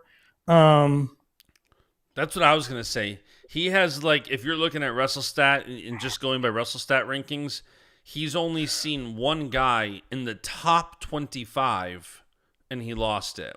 He lost to Swiderski 7-2. So yeah, but you know what? And the thing is too. What's the thing? And I might be hanging. This might be hanging on my conscience way too heavy. Like, it wasn't that he lost to Swiderski. It's that he didn't do anything. Yeah. It was the way he lost. He didn't hit a knee. He didn't touch a leg. I don't know. And the next 3 weeks are only going to get tougher each week. They're the next 3 opponents. He's got Ryder Block Friday night. And then he's got Ethan Styles Sunday. And then who does he have next week? Shane Van Ness. If he's going to get on his horse, now's a good time to do it. He could make everybody forget about that Swiderski bout real quick. Yeah, absolutely. But at this point in time, Ryder Block was in a tight match with the number one guy in the country, and so the pick is Block, and I'm going to say 9. I'm going to say I don't think he majors him, because again, like Nasir, Block's looked good early, but not great. It hasn't been good late, and so I think even if he has a 6-1, 6-2 lead in the third, I don't think he's going to press for another takedown. It's just not how he's been operating this year. And so I think it's a regular decision, 9-3. And by the way, just a quick side note, because you might see probables floating out there that Iowa put out. I pulled up Iowa's probables a few minutes ago. I did not pull up Nebraska's because when Iowa put out Nebraska's probables, they simply went off the last duel. So there was no Brock Hardy. There was no Chance Lamer. So if you see Nebraska's probables floating around out there from what Iowa put out, Iowa was just going off last duel. So Chance Lamer, Brock Hardy that weren't in that last duel, that's why they weren't in probables. Yeah. Just a quick side note. Yeah. Okay, 9-3 going to 157. Number 5, Antrell Taylor against number 12, Jordan Williams. Antrell coming off late match heroics against Charlie Millard. And so, I think this is a match. Jordan Williams has all the potential in the world. Can he win this match? I mean, I'm going to cut to the chase here, not belabor the point.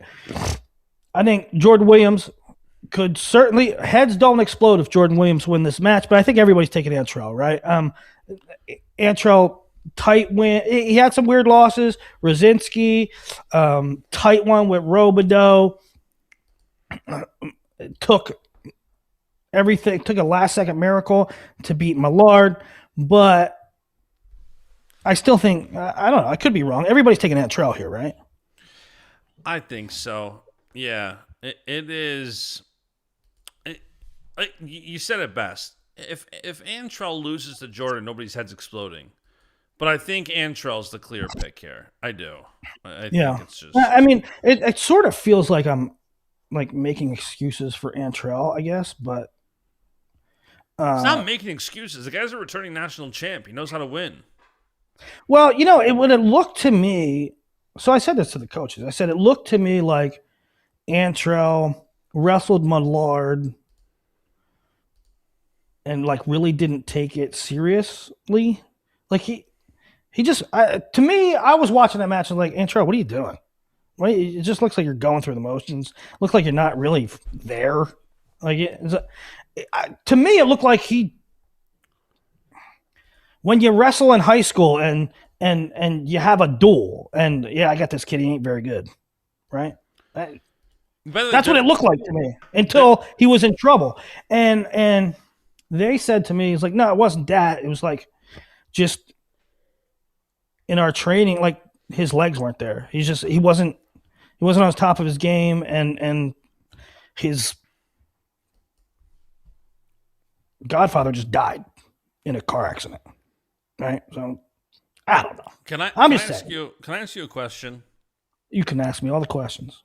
I want everybody who's listening to just turn the volume down real low so they don't hear me say this. So there's a few guys that if you listen to this show regularly, you're very high on. Charlie Millard is one. Angelo Posada is one. Yeah. Am I crazy for thinking I sense an upset from Charlie beating either Brandon Cannon Friday night or Jordan Williams next week? I don't think you're crazy. However, I think what happened last Friday I think it woke everybody up. I think now everybody's like, Charlie Millard's a dude. And I Charlie can't. and Brandon wrestled, and Brandon majored him. So I'm not like being disrespectful to Brandon Cannon here. Like the dude majored him 18-8 back at the collegiate duels or national duels. So it's like, hey, I'm not. I'm just saying like, there's guys I pay attention to because you're like, whether it's you love so and so, but you pay attention, you watch the matches, and it's like there's guys that just their talent level is so below what their ranking might be. And so it looks a bit more lopsided sometimes. And I'm like, I'm looking at Charlie Millard's upcoming matches, and I'm like, Brandon Cannon again Friday night, Jordan Williams next week. Yeah. Two big tests for him and two big opportunities. But I think Antrell will be fine here. Antrell loses this match, and then it's like, if he loses against Jordan, it's like, all right, Antrell ain't invincible, right? Like Antrell's gonna have to scratch and claw to make the podium again. But it is a match that we'll revisit that if Antrell loses. 100%. So 9-6. Caliendo, So 9-6 Iowa at 9-6 at the break, and then we come back and Caliendo Araju. Araju gives a lot of people fits, especially when you wrestle him the first time. But Caliendo's a seasoned vet, fifth-year senior against a freshman, and to me, like, it's Caliendo all day, unless LJ would catch him in something crazy, which I don't think is the case. So give me now. I mean, on the other hand, though, like LJ really took D deep into overtime, right? Yeah. And D beat Caliendo. So I'm not disrespecting LJ by any shape. Caliendo is my pick. I think Caliendo, like, the dude's a dog. He's just a dog. And his only losses this year was to Messenbrink and that one match you're referencing to D. Lockett. Last year, he only took 3 losses. It was to Messenbrink. The year before, his only losses were to 3 national champs, O'Toole, Messenbrink, and Hamidi, and David Carr, 4. Before that, it was Shane Griffith, another NCAA champ. Like, Caliendo's so damn good. He's just been in a weight that has, like, if you look at how many, his last, 5 or 6 losses, apart from D, were all NCAA champs. So I think when a guy like Caliendo takes a loss like he did to Messenbrink, I think he's going to rebound and wrestle very, very well. Yeah. So, are you going bonus here? No, I'm not going bonus. I think if Caliendo was shot out of a cannon, and I think he could do it, but I don't think he gets it. I think LJ also is hard to bonus. He ties you up in stalemate positions, and he rides you, and it's funky, and it ends up eating a lot of clock. I would just go regular decision here, which makes it 12-6, 174. Number 3, Patrick Kennedy versus number 6, Chris Minto. One of the best matchups of the night. And this to me is a really, really difficult one to pick.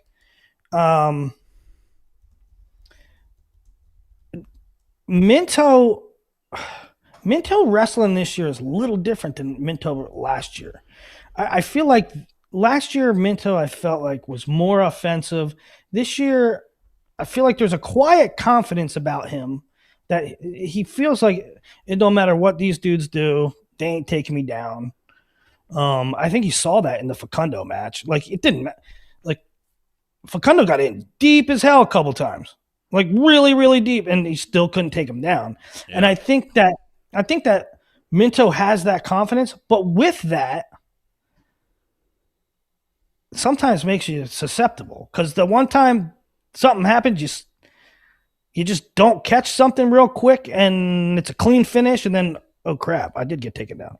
I would like to see Minto generate his offense more than he's doing this year. He's not doing it. That's fair. And for that reason, I'll take Kennedy.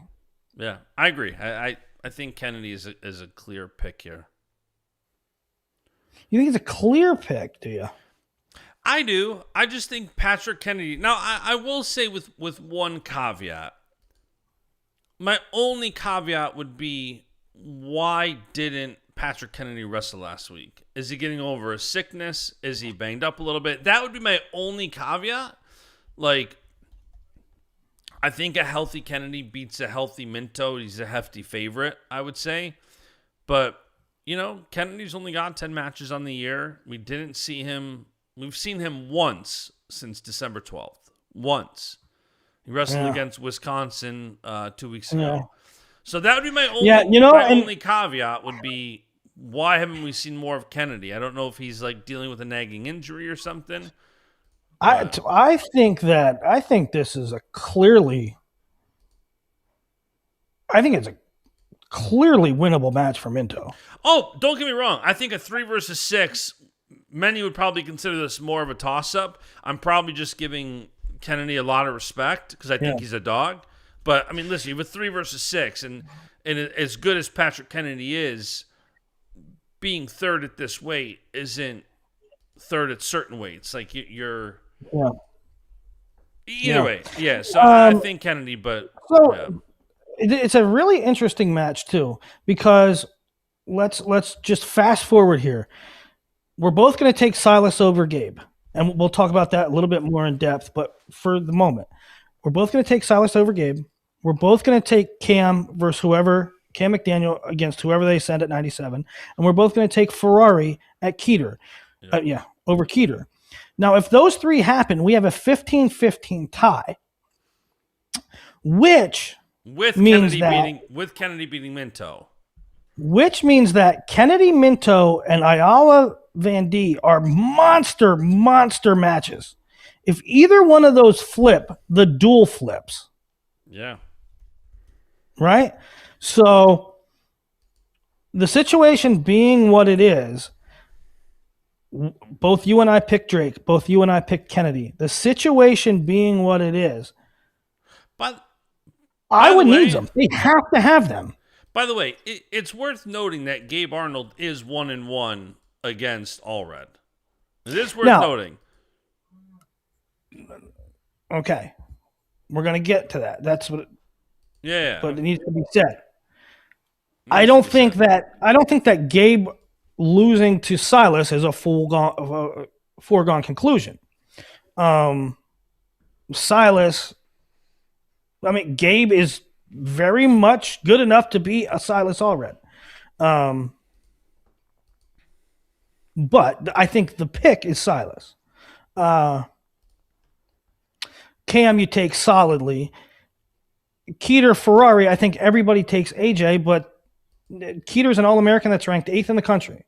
That is a winnable match. Yeah. I don't think anybody's picking it, but it's a winnable match. So, for Nebraska's path here is pretty clear. Silas has to be Arnold, and they have to win either 33 or 74. Silas has to be Arnold, and Nebraska needs to win 33 or 74 for them to win the duel. Can I give you a caveat? Yeah. All right, hear me out. Peterson, Drake, Block, Caliendo, Kennedy all win for Iowa. Hardy, Taylor, Allred, McDaniel, Ferrari all win for Nebraska. Hardy, Majors, Bailey, Nebraska wins 16-15. That could do it. Just thinking about. Do you think Nebraska will start this duel at 25? Well, I was thinking that most duels. Let's just say, for the sake of argument, that it starts at 25. Could you imagine a scenario where it's 15-12 going into heavyweight, and AJ needs to bonus. That would be exciting television. Yeah. There's a lot of very exciting scenarios here. That's what I was saying, depending on where they start. Like, similarly, let's say they start at 49. And let's say Hardy needs to major Bailey for Nebraska to win the duel. Mm-hmm. Like, there's a lot of interesting scenarios at play here, depending on where they start. You know, that might be a good starting point for both teams. Both teams might agree to that. Start at 49 because by the way, if they start at 49 and Chance gets that win, and then Taylor gets a win at Nebraska, that's huge. Yeah. So a lot of permutations there, but it's going to be a great duel. And what do we have? So that's Ohio State at 7, Ohio State Mini at 7, and right away Iowa, Nebraska, same night. That's both Friday. Yeah, back-to-back on Big Ten Network. That's awesome. That's an awesome night of wrestling. We also have this weekend, Sunday, Ohio State at Nebraska, Virginia Tech, Stanford, Missouri, Okie State, NC State, UNC, ASU, Northern Iowa. Run through it real quick. I'll be right back. Run through it. Okay. You know, I like to say every duel because I like everything. So let's start with tomorrow evening. Presbyterian Citadel, ASU, Northern Iowa, 7:30 on Flow. That's just two duels on Thursday. Friday, Gardner Webb, Campbell, Michigan State, Purdue, Navy, Bloomsburg, Kent State, Northern Illinois, Bellarmine, VMI, Clarion, Gardner Webb, Davidson, Chattanooga, Edinburgh, George Mason. A good bout at 74 there. Ohio State, Minnesota, North Carolina, NC State at the same time as Ohio State, Minnesota. That stinks. Indiana, Penn State, Columbia, Princeton, Cal Baptist, SDSU. Stanford and Tech, potential Seidel-Knox matchup. There are a lot of good matchups. Sasso, Posada, a lot of good matchups in that one. Oklahoma State, Missouri. Oh, my God. Everything's happened Friday night at 7:30. Ohio at Northern Illinois. Rutgers, Northwestern. Iowa, Nebraska. Little Rock, Oregon State. That's Stephen Little, Rademacher. That's it for Friday. By the way, that's it for Little Friday. Rock, Oregon State, 10 o'clock on Flow. That just it for Friday is like how much we get on Friday is crazy. Crazy. Saturday, Edinburgh at Ryder, Stanford, Virginia, Princeton at Ryder, Navy, American, Franklin and Marshall, Sacred Heart, Wyoming, West Virginia, 6 p.m., ESPN Plus, Columbia at Penn, Kent State, SIUE. That's Saturday. Sunday, Brown at Cornell, George Mason, Lock Haven, Penn State, Maryland, Hofstra, Buffalo, Bucknell, Army, Presbyterian, UTC, Harvard, Cornell, Slaughter, Michigan State, Indiana, Wisconsin, Minnesota. Northern Colorado, Missouri, Ohio State, Nebraska, Central Michigan, SIUE, Iowa State at South Dakota at Humboldt, Iowa on Iowa PBS YouTube. Rutgers, Illinois. That'll be a fun one. 3 o'clock, Big Ten Plus. Utah Valley, Okie State, Brown, Binghamton, Cal Baptist, North Dakota State, Harvard, Binghamton. And that's Willie, a week. What is the line? What would your line be that Penn State goes 20-0 in their two duels this weekend? Who they got? Maryland and who? Indiana? Indiana and Maryland. Well, they should by the rankings. By the rankings, they should. But you figure between will they put a backup in? Listen, don't start with the fluffing. What do you mean the fluffing? Don't start fluffing Penn State for shutting out Maryland and Indiana. I don't think it's fluffing if a team gets their 6th and 7th shutout of the season. 6-7. 6-7 they're going for this weekend. Yeah. And then they definitely are favored to get shutouts in both those duels, which is crazy. 7 shutouts in the year. And then next weekend, Nebraska. And then you get Michigan and then Ohio State, the big one, February 13th. Hey, this is for the chat. By the way, the chat loves that the RAF during the show announced J.O. versus Bo Bartlett. The chat likes that one. Oh, yeah. That's going to be a fun one. Yep. That just came out? Yep. For the chat, last week we kind of tinkered with it the day of. We thought about it. We'll ask you here. Should we do like a live stream while watching Iowa, Nebraska? Should we do that? Is it worth it? Would you listen? Would you watch? Or should it's like, no, just recap it on Monday and we'll all be happy. Yeah, like Willie and I FaceTime for these duels. So we're already like chatting, having fun, breaking balls, having a glass of wine for me, having a Bud Heavy for him. Like we're already enjoying it together. We can push the button. Yeah, we're already basically doing a show with just no audience. So if you want to join in, we'll hit go live and we can all be friends. If you're not, we don't do it. No big deal. Yeah. You guys let us know. Although, for the people that say no, I do want to do it in spite of them. Let's do it. Let's do it. So we got 2. We got 3 yeses, 1 no. So I kind of want to do it.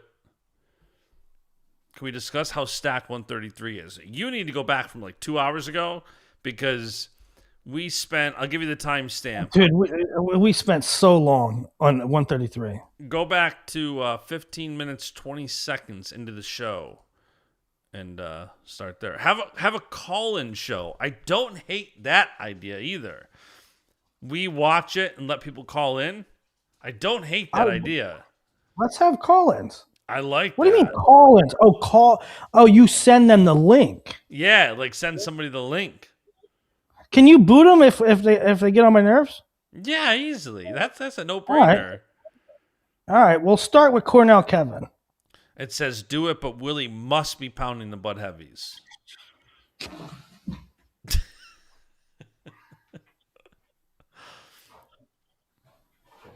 He probably went to grab one. I think he's got a little fridge right there. He just cracked